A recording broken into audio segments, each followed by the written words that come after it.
All right, we are live. Welcome back to Office Hours with Professor Ware. I'm apologizing in advance because I'm going to be struggling with my vocal cords throughout today's show. I've been doing a lot of media appearances lately, so I'm going to let my guests do a lot of the talking. I'm delighted to be joined today by Leslie Smith, former professional MMA fighter who was in the UFC for 4 years.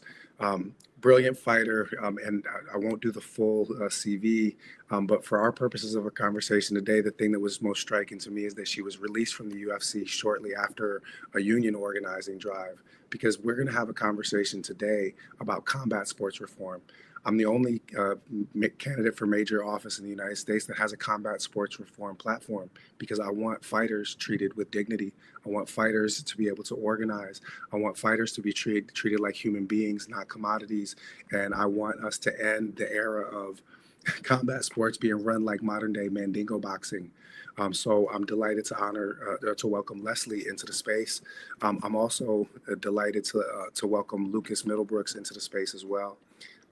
And I just lost my intro on Lucas. So Lucas, please give your own intro if you don't mind. Sure. Thanks for having me. I'm an attorney, and I'm a labor attorney, and I represent labor on the labor side of labor law. Over the years, I do a lot of work both in the airline industry and other industrialized industries, but in the sports world, I represent the National Basketball Referees Association, or the NBRA. That is the union that represents the referees in the NBA, the G League, and the WNBA. I also represent the Major League Soccer Officials Union, which is the Professional Soccer Referees Association, and they represent the officials in both Major League Soccer, the National Women's Soccer League, and some other minor leagues of Major League Soccer. I've represented numerous MMA fighters, Nick Diaz, Leslie Smith, and I've been involved in multiple union organizing drives aimed at organizing the fighters in the UFC over the years. Outstanding. And thank you for completing that introduction when the tech failed me. I did, when you started talking, remember that the highlight, at least for me, from your bio, was you representing Nick Diaz, because my wife, Clementina Aragon, she's from Stockton, California. And of course, Nick is the pride of Stockton, CA. And so, I'm sure, Stockton is watching, right now. And so shout out to my home away from home. So the way that I've structured these conversations in the past, and again, I'm going to probably back out of this conversation a little more to save my vocal cords and give you guys plenty of space. But the way that we've had these conversations before is that we're really talking about collective liberation. And of course, labor organizing is a critical part of that. And oftentimes fighters and athletes, especially fighters, actually are left out of our understanding of what labor organizing looks like. So we've been having these broader conversations about collective liberation, and I framed them around the past, present, and future of the struggle that the guests are engaged in. So I want to organize this conversation around where we are in this present moment, then go back to the past, either for elements of our own biographies that might help inform the way that we're looking at this current moment, or historical precedent that helps us understand the moment that we're in, that orients us towards action. And then lastly, the action piece, the future. What are the steps from here to get fighters, treated with dignity rather than like Roman gladiators? I think that we'll do this just in the order of the introduction. Leslie, would you mind just taking a couple of minutes to kind of tell us where you see us situated in this present moment? Yeah, I'd be happy to. Right now, fighters don't have protections. They don't have a seat at the table. They don't get to discuss their future. They're not part of those conversations that are essential for workers, for labor to have. And unfortunately, it doesn't look like I don't see how that's going to change anytime soon, because there is not a union, there's not an association, and there was a lawsuit. There was a class action lawsuit, and I believe that there is an element of that is still going. Part of it was settled, and I think that there is something that they are still working on. Lucas might know more about that. Do you know if that class action is still going right now? Sure. So there were two notable class actions, both based in the District of Nevada, Federal District Court. The first class action was the Lay versus Zuffa, and that one settled just for monetary settlement. I believe the settlement was $375 million gross, roughly 251 million then got distributed to fighters that fought in the UFC over a specific period of time. There's a second class action, Leslie, and that's the one you're referring to that is still ongoing, which actually bears Cajun Johnson's name as one of the lead plaintiffs. And that one is still ongoing, being litigated. And to my understanding, they are still seeking potential injunctive relief moving forward in that one in order to try to change some of the coercive practices employed by the UFC. Yeah.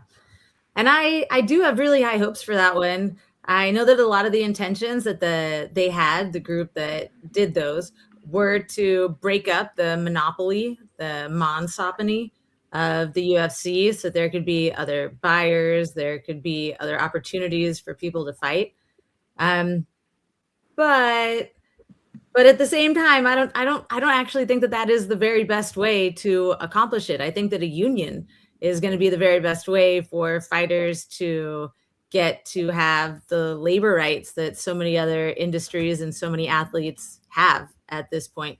There was actually a conflict in the past. We did try to work with those lawsuits. That's something that the NBA does, is that they leverage the threat of a class action or an actual class action lawsuit, along with union activity, forming and unforming a union, and they're able to accomplish a lot like that.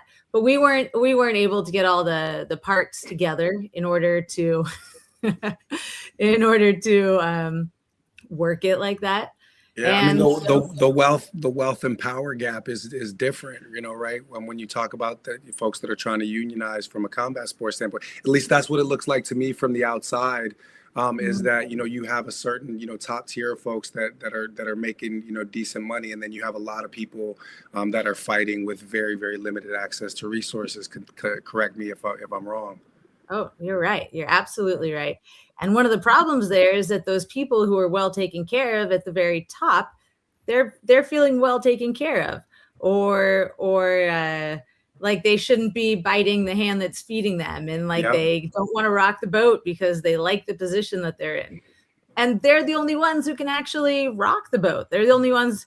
I mean, I shouldn't say only ones. They're the most impactful ones. That's the labor issue, right? Is that if you get everybody on board, then the boat's going to rock, even if you don't get that one person at the very top. But gosh, it'd be so much easier if those people on top in their moments could just jump on. And this is a consistent theme across these dialogues that I've been having, is that some people want comfort, not liberation. Some people want to be integrated at the top of oppressive systems rather than just to have equitable systems, right? And so oftentimes the people that have that great platform are not necessarily using it to the maximum of their ability. And of course, it can be unfair to put all of that on an individual. You're absolutely right that it takes collective action, more broadly. But we also got to be realistic that when some people speak, folks are going to listen, carefully because of the platform that they have. I didn't mean to interrupt. Please do. If there was other stuff that you wanted to kind of frame the current moment, I was then going to move to Lucas and ask for his thoughts. Yeah, no, just to piggyback off what Leslie was saying, and of course I agree with her with respect to the unionization path, because albeit the antitrust lawsuits can go in the past and recover unpaid monies like the first lawsuit did, and potentially with injunctive relief change the coercive contracts moving forward. But then even if that is successful and fighters are more inclined to pursue free agency with multiple entities, right? At least in my mind, some of the things that are still left on the table are comprehensive health care for fighters. That would be commonplace in a collective bargaining agreement. Would also be some type of fixed salary potentially for fighters as well. What a lot of people don't realize, Dr. Ware, is that some of the entry-level fighters in the UFC are making $14,000 to show and then only another 14,000 if they win. And these are all 1099 before independent contractor taxes, right? So that their payroll taxes are coming out of their purse. And I remember speaking to Leslie years ago about this, that there are fighters who actually lose money Yeah. to fight in the UFC, right? I mean, sorry to interrupt, but I mean, I was just doing the math, and I was just thinking, when you combine that first point about not having comprehensive health coverage, let things go bad in that fight, and not only are you not, making any money, but you're losing money just, dealing with medical bills. I mean, it's one of the reasons why I'm running on universal single payer healthcare in the state of California, because, first of all, like, that shouldn't be a thing. Every other wealthy country in the world has universal single payer healthcare, or a version of it, universal access at least. And so we really shouldn't, fighters shouldn't have to depend, on, those labor negotiations. I've argued many times that in the state of California, when we get that universal single payer healthcare, then actually unions will be able to negotiate predominantly for better wages and working conditions, which is what unions are supposed to be doing. Healthcare really should be taken care of from the beginning. So I'm hopeful that we're going to be able to create an environment that empowers, athletes and fighters, but ordinary working folks too. Please do continue, kind of setting your overview of where we are now. Right, and other other common collectively bargained items, such as retirement packages, which currently don't exist for fighters in the UFC. And the thing that jumped out at me back in 2015 when I was representing Nick was drug testing is a mandatory subject of bargaining under the National Labor Relations Act, just like wages and benefits. And this is highly negotiated in all professional sports, obviously, because someone's career is on the line with respect to these drug testing protocol, and there are none currently protecting UFC fighters. There's a litany of issues that we could talk about forever with respect to what the fighters don't currently get. But I think presently where we are, Dr. Ware, is an interesting situation because there was two notable union movements in 2016 with the Professional Fighters Association, and then shortly after that with Leslie's organizing movement, Project Spearhead, which were both picking up steam amongst the fighters, and unfortunately it really slowed down when Leslie was released. And since that time, there really has not been an active organizing drive. Now, unfortunately, under the current administration, which controls the National Labor Relations Board, you will have to, any organizing drive in the UFC will have to answer the question between independent contractor and employee status. Now, when you had the Biden-controlled NLRB, there was no doubt in my mind, under the general counsel at the time, Jennifer Abruzzo, that they would have found that these fighters were employees despite being mislabeled as independent contractors. In fact, Leslie filed her retaliation complaint against the UFC after being released. That went to Region 4 of the NLRB in Philadelphia. Region 4 was prepared to make a merit determination in Leslie's favor on two important issues. One was that the UFC fighters were employees misclassified as independent contractors. That's huge. Would have been huge. Huge. And yeah, two, that Leslie was retaliated against for her organizing activities. Yeah, I mean, I do think that the Trump administration is, particularly hostile. I will also say that the Democrat administrations have been good at making noise about being supportive of labor organizing, but actually not necessarily delivering. And especially here in the state of California, the way that the Democrat establishment is in bed with labor leadership against the rank and file. Yeah. So, but I don't want to, to digress too far down that road. I want to just bring in a couple pieces together now. The first is Project Spearhead is a super dope name. So did you come up with Leslie? Was that you? And can you tell me more about Project Spearhead that Lucas just name dropped? Yeah. Well, I was pretty excited about the name. It was a union organizing drive, but people were pretty scared of the word union. A lot of the people that I talked to, they didn't like the word union. They didn't completely understand what it meant and how it would work for them or help them. there's been a really successful campaign against unions here in the United States. Yep. And a lot of people have absorbed a lot of that. And so we definitely didn't want to call it a union at that time. And it couldn't be me, it wasn't about me. And so Project Spearhead, the idea was just that it was going to start the whole thing off. And I still Yeah. like. It's an amazing title. I mean, the propagandizing of the American populace with respect to union organizing is, one of the greatest psyops and mind control operations ever, executed in human history. If it's not for union organizing, we don't get a 40-day work week. We don't get a 40-hour work week, a 5-day work week.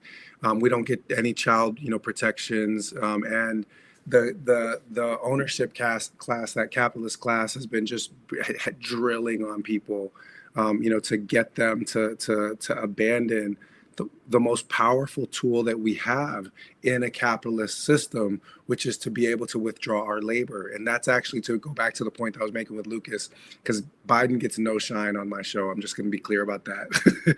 Is that, well, and the reason is that they play in public like they're there for labor, but then he also kneecapped, federal employees' right to strike, kneecapped, right to strike in other domains as well. And I think that that's one of the kind of critical pieces, is that withdrawing our labor from these systems is the most powerful weapon we have. I mean, that's returns kind of to Leslie's initial point, right? Which is that lawsuits are great. And I'll tell you, my lawyer in my case now against the Democrats who are trying to knock me off the ballot in the state of California is being brought by a lawyer called Tawfiq Morar. And Tawfiq reminds people that legislation is not the principal way that law is made. Law is made in this country principally by legal precedent. So I'm not in any way underselling the importance of suing their asses when they act crazy. Like, definitely sue their asses when they act crazy, and withdrawing our labor and being able to utilize organized labor in order to really strike at the heart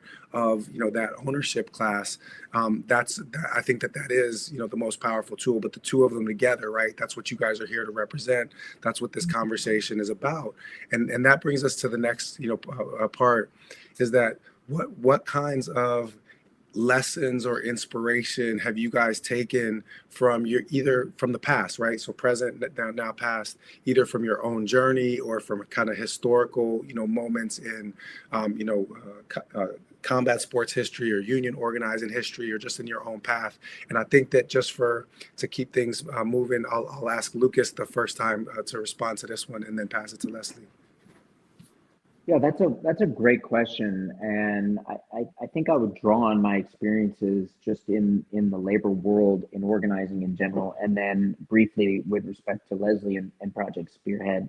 Yeah. Is that labor organizing, while a lot of it is done obviously online now through social media, right? You still can't replace what I would call the boots on the ground.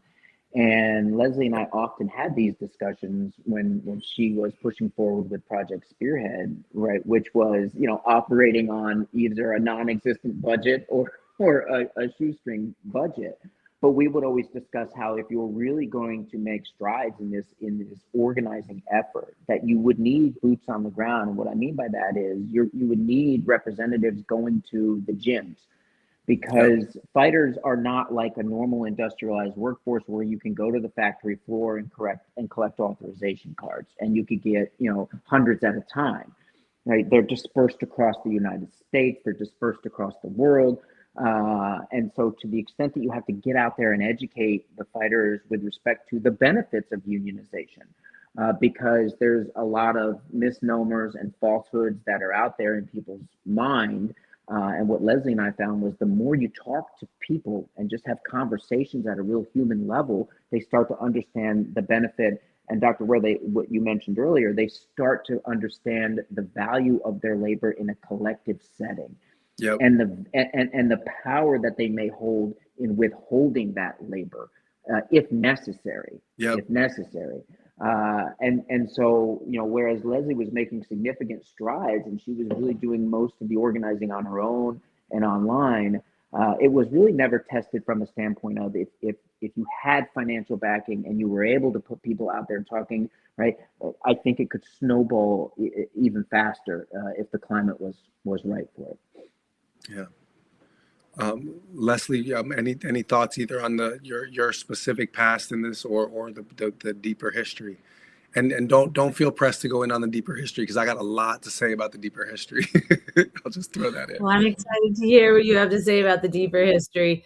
I think that what was so interesting to me is that I really learned that I have a different perspective than a lot of people, because I didn't, maybe I didn't go about it in the smartest way about having these private conversations and gyms and building. I mean, I definitely didn't go about it the smartest way. I think that it would have been a lot more effective if somebody were to, like Mr. Middlebrook is saying, go from gym to gym and have these private conversations behind closed doors, and then build up this solidarity and this feeling of community, and that confidence would turn into a collective confidence, which would in turn help all the individual peoples with their confidence, and that would develop it. I think that is definitely the way to go. But I thought that everybody knew that collective action is the thing that I just, that was a given to me. I mean, I'm a fan of David and Goliath stories, and like I guess I've always liked the underdog perspective. I didn't realize it until I started talking to other people, and I found out that they didn't see it the same way, and they didn't understand or perceive it the same way. And so I thought that just saying, "Hey, this is an option," would get everybody on board. And so I did a bunch of Twitter talking. And posting and on Instagram and talking to people through social media. And I don't think that that is the way somebody in the future should do it.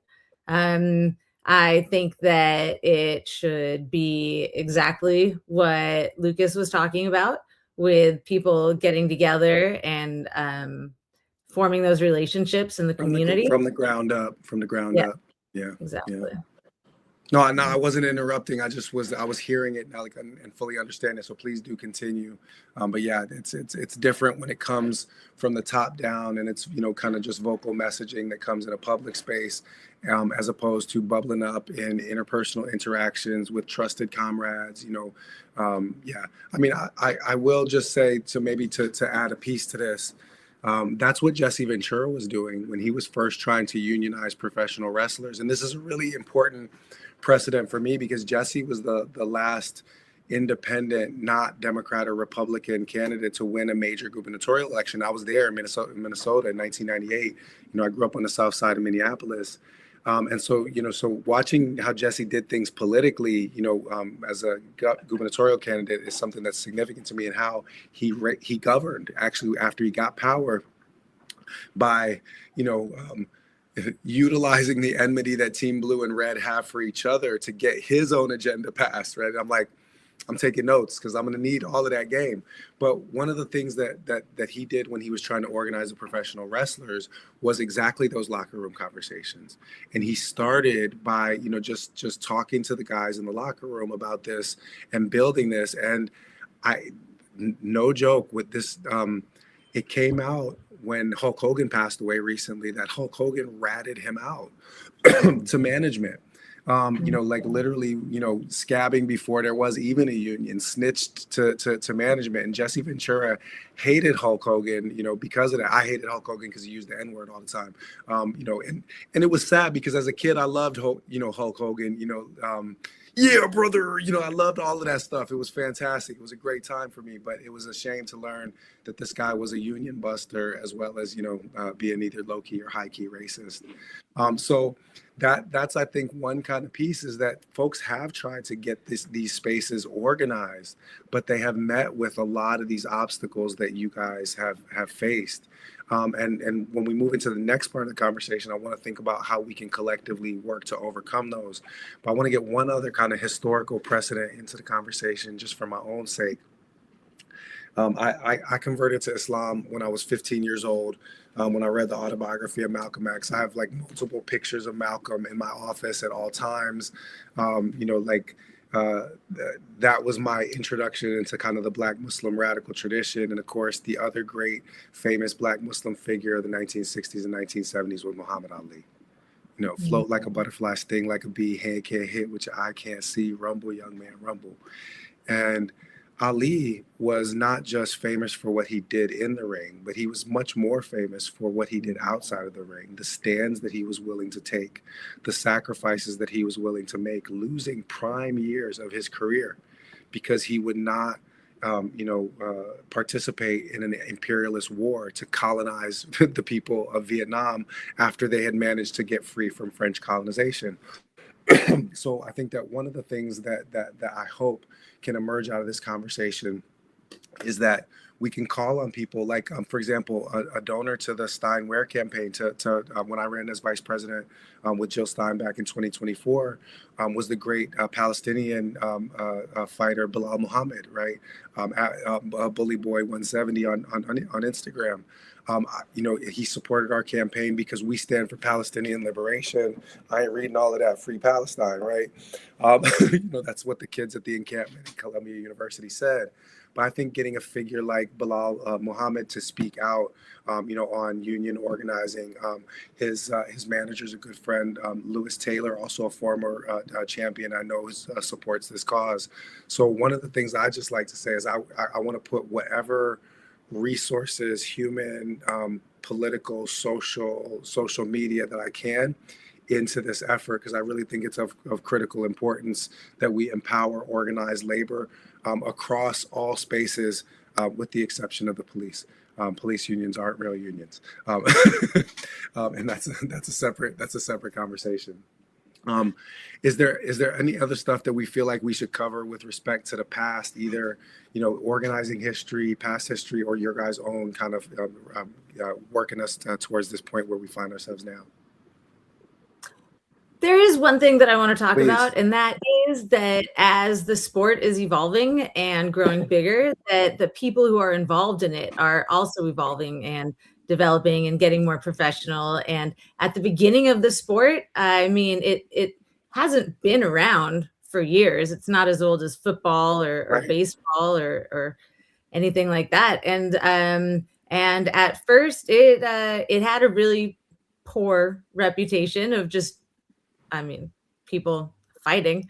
You can look at it however you want to, but people used to look at it really poorly, and people see it a lot better now. There's a lot more positivity around it now. It has more people that train MMA, that train combat sports, and are fans of combat sports than ever before. There's a higher level of professionalism in the athletes and the fans and the entire industry than ever before. Yeah. And so I feel like it is moving in a good direction because of that, and that there's more opportunities available than there ever have been before.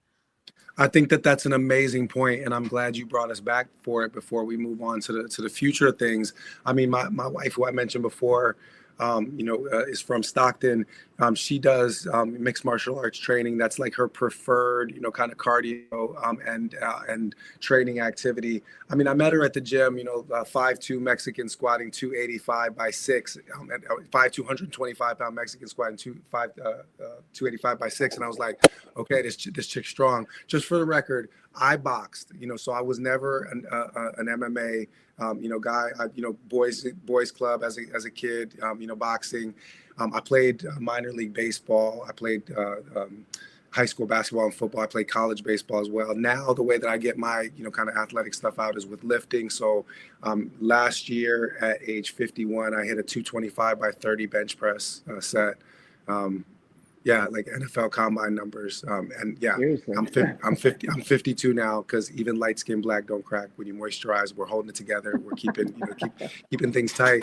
So but I think that you're right. I think that there's been a big shift that, and that's all I meant to, by referencing, Clem's MMA and UFC, MMA training, is that this has become, mainstream with respect to sport. It now holds the place in the public imagination that boxing held in Ali's time. And I think that there really is a great opportunity for the space to become one where athletes can become social movement leaders and icons in that way and lead us to, you know, a more just society, rather than only winning fights. And don't get me wrong, winning fights is great, but winning fights in a society is even more important than winning fights in the ring. One last thing, I guess, on the past before we get to the future, and I heard it after the fact. So isn't Dana White trying to appropriate Muhammad Ali's legacy with his so-called Ali Revival Act? And doesn't that just want to make you vomit? And what can you tell me about Dana White? Lucas is more versed in this. I just want to say, yes, it is frustrating. It's disappointing that they're taking those words, but we were just discussing this actually, and yeah, I'd love to hear what else Lucas has to say about it.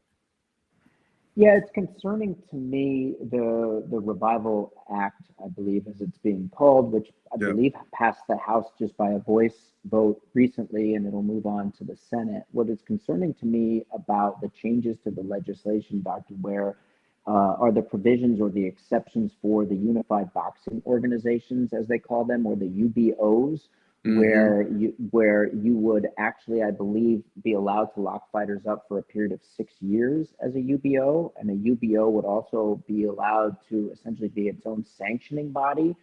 And so, if all of this sounds acutely familiar, it's because it is. It is essentially the UFC model being pushed into boxing. And I think anyone that follows, the fight game knows that the top end boxers make substantially more money than the top end MMA fighters, and a lot of that is due to the fact that you can't lock these fighters into coercive contracts under the current version of the Ali Act. But if we are going to draw out exceptions for TKO, who I understand has been lobbying quite heavily in Washington, D.C. for these exceptions, then you are essentially going to facilitate Dana White using the same model for boxing, which has suppressed wages in MMA. And the big kicker in all of this is that even in the Revival Act, there is no extension of those provisions to MMA. And so essentially, Dana White would be having his cake and eating it too. Wow. I'm so glad we came back for that, because my team pointed out to me that TKO holding group is just this $1 billion conglomerate, and it drew me back to, like, the reason why I got into electoral politics at all in the first place, which is who funds you runs you, right? So these special interests, these billionaires and corporations have Democrat and Republican lawmakers on the payroll, and they do whatever they can to get across these, these special provisions that they've already, worked out will be to the benefit of their bottom line and to the detriment of the working class, right? The laborers, because people forget, they only know these famous, fighters. They forget about the guy who's making, or the gal who's making 14, K to show up in the ring and doesn't have any, health insurance, and is literally like fighting for their life. Sometimes with no other, kind of like means of it. Like my father had a 6th grade education. He was able to pay the bills, as a locksmith and as a musician. But like a lot of the fighters are coming from the humblest of backgrounds, the most meager of backgrounds, and then find themselves in these multi-billion-dollar industries where they're getting work like modern day slaves. I meant what I said about the Mandingo boxing thing at the outset. You're out there putting your body on the line, and somebody else is cashing all of the checks off of it. That shit's got to stop. And we have to get organized if we're going to fight. Malcolm, again, my hero and role model, Malcolm said, we're not outnumbered, we're just out organized. So we have to get organized to be able to fight back against these folks. And one of the ways that we can do that is actually put people into office who don't take money from PACs, don't take money from corporations, don't take money from billionaires. Present, right? I'm like 7 Up back in the day. Never had it, never will. Right? You can't miss what you've never had. And the Green Party, that's what we represent. No, there's no corruption because we will not take a penny of those special interest fund or those corporate funds. So just know, as we get into this next part of this conversation, that I'm going to do everything that I can to fight alongside you guys in this. And I guess that takes us to the next part of the convo, which is, what are the steps forward from here to getting something that looks more like justice in this domain? And I guess I'll leave it open because I picked one first, but Leslie, you were about to go. Go ahead. Well, thanks. Well, unfortunately, I don't have anything really novel to add to it. It's just that I've always thought that education is going to be the way to get people on board, that people just need to know what the differences are. Unfortunately, there's campaigns going in the opposite direction. There is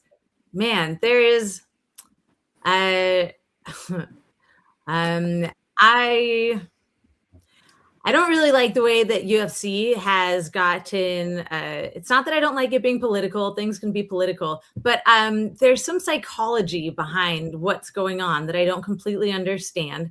And that has a lot to do, it's led to the UFC fight in the White House, that President Trump has taken this interest in MMA and fighters, and he's got this friendship with Dana White. And so there's all these fighters who, I don't know if they see themselves as stronger because they're aligned with the president, and they're not really looking deeper.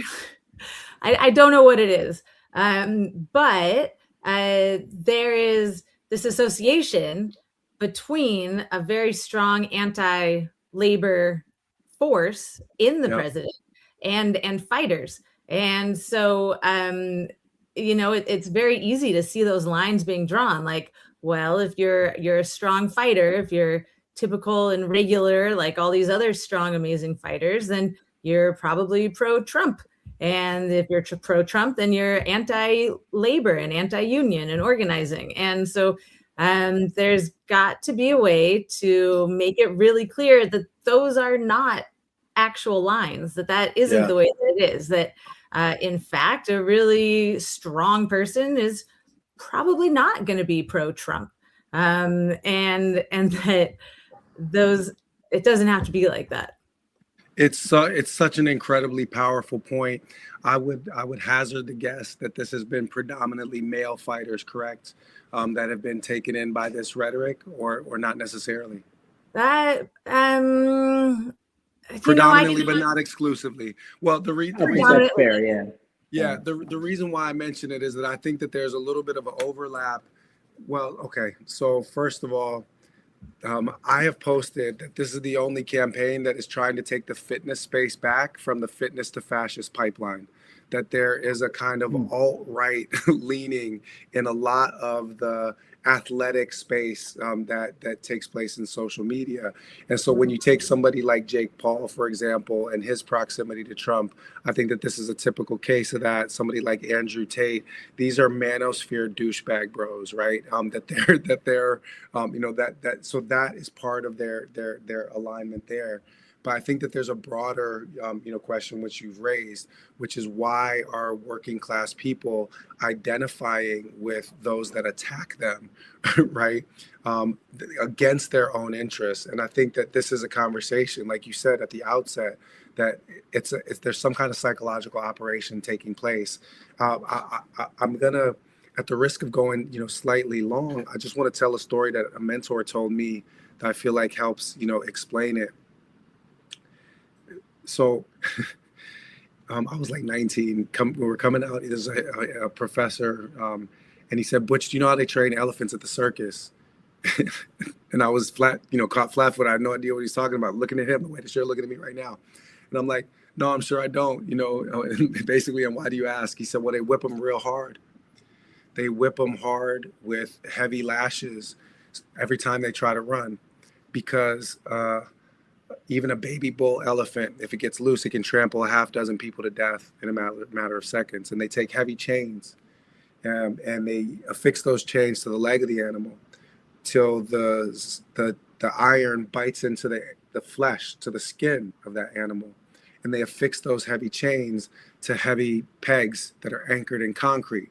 So that every time that animal tries to run, it finds that it's futile. So it runs and can't move, and it's whipped and it's punished for every time it tries to get itself free.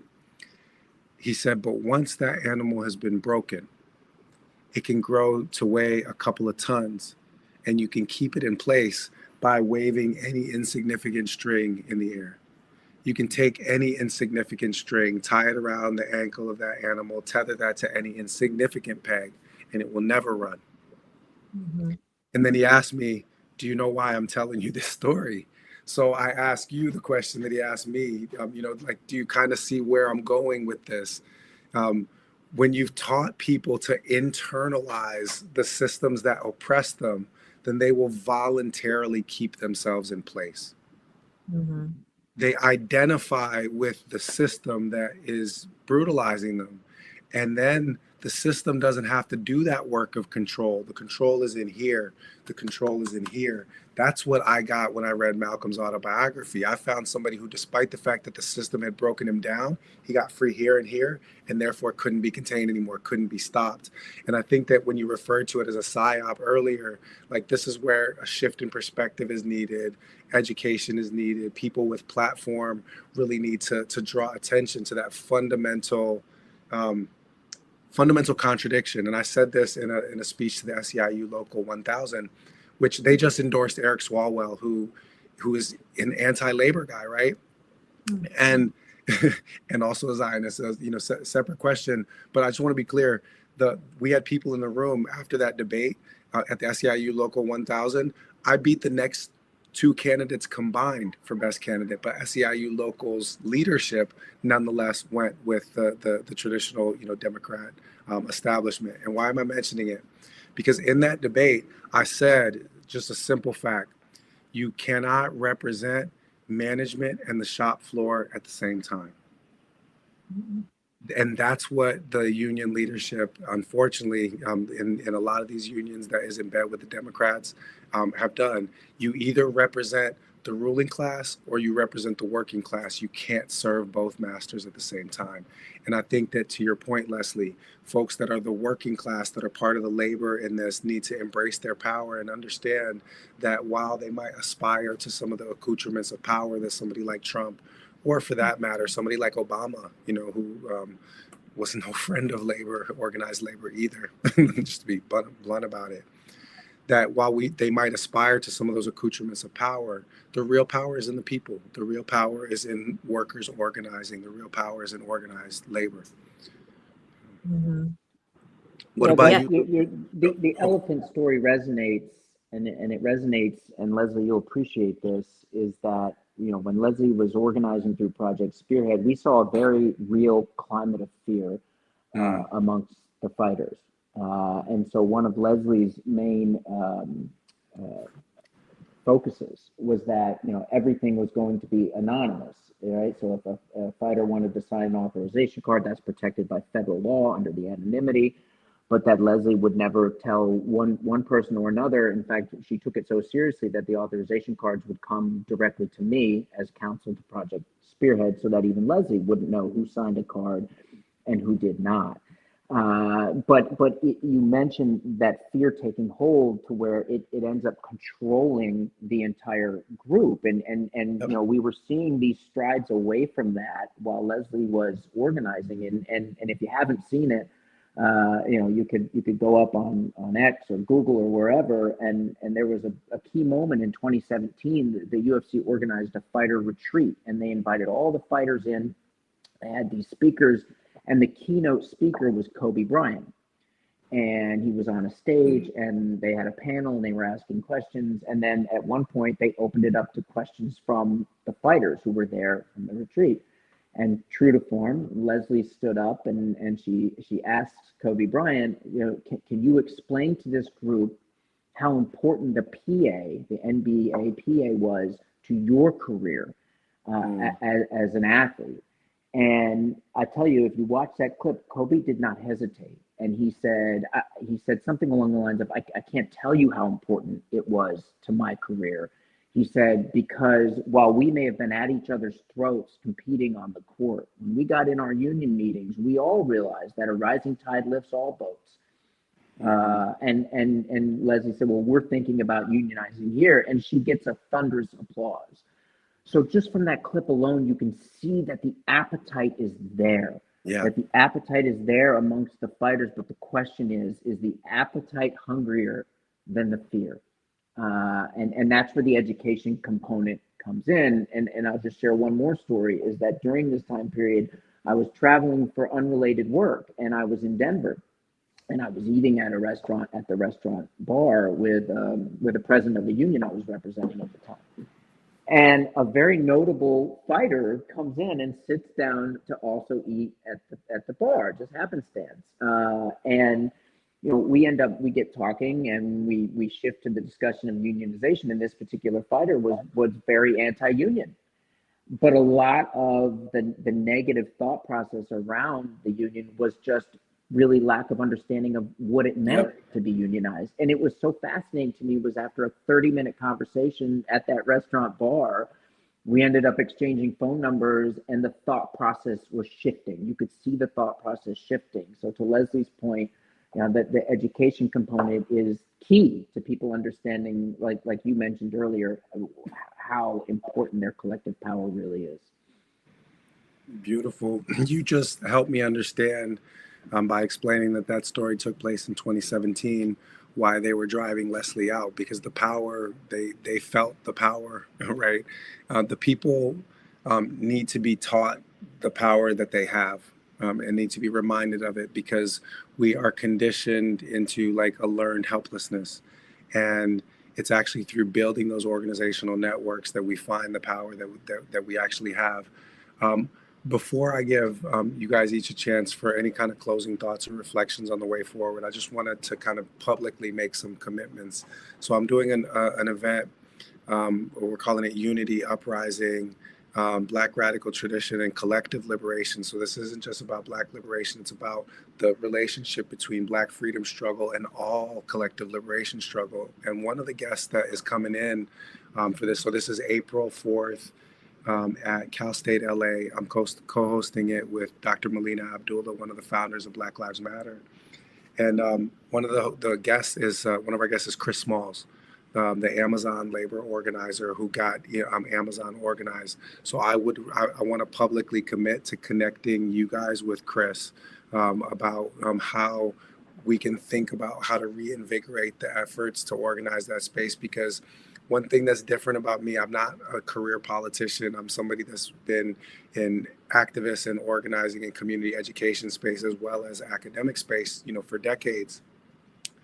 Winning elections is great, and I'm running them to win. And I do think it would make a massive difference to have support from the executive branch, for example, in a lot of these efforts. But I don't believe elections do it by itself. I believe in what the Panthers believed in, which is mutual aid plus direct action plus electoral power. And so the mutual aid is like building community strength, but the direct action is organizing and especially leveraging union organization and strikes and work stoppages in order to actually create the collective change that we need. Because I don't think that elected officials are capable of doing it by themselves, but I think that elected officials can clear ground so that community and organized labor and others can do the work that's needed to get to an equitable society where working people are treated with dignity. Mm-hmm. So I want to just make that commitment. I want to put you guys in touch with Chris, because he's become a good friend through this process. And then I just want to pledge my support, whatever way I can help amplify or help organize or help connect potentially disparate networks so that we can get this work done. You have my pledge. And I think that the last thing I would just do, just with the time that we have left, is that if there are any other reflections or calls to action or anything else you wanted to tell folks before we finish this conversation. Well, first, thank you for your promises. That's wonderful and amazing.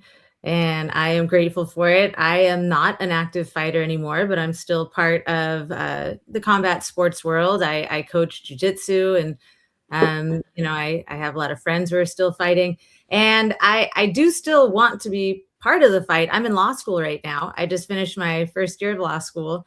Yeah, thank you. Not well, my first semester. I'm almost done with the first year. And so I just hope that I get to be a part of it. I feel like it can happen, and I want to be a part of it. And I see my role in the future as being more somebody who can educate and facilitate that the efforts that people are willing to make, and I'm going to do everything I can to be that person. Outstanding. Yeah, no, I appreciate that your interest in this. It's something that I have been kind of passionately engaged in since 2015, since I started represented Nick, and then I met Leslie shortly thereafter in the context of the union movement. I truly believe in my heart that if these fighters were able to ever find their collective voice and their strength, that it would change their industry, both in the current generation and future generation. And Dr. Ware, something you mentioned, about your upcoming discussion with Chris Smalls, who I followed from the outside looking in, and kudos, what an amazing job he did, becoming the first organizer of an Amazon property, which was no small feat. But I've always looked at unionism as transcending our differences, as transcending race or differences in religion. And what I mean by that is, if you ever look at a picket line where you have to hold the line in order to push the needle at negotiations or in collective bargaining, is that you have all races, you have all genders, you have all religions, and they're all marching towards a singular cause. In fact, we all know, Dr. King was a big union supporter, obviously during the civil rights movement. And that's something that, just from the outside looking in, that I've always felt is so special about the union movement, is that our individual differences evaporate, and everyone's charging up the same hill on the collective path.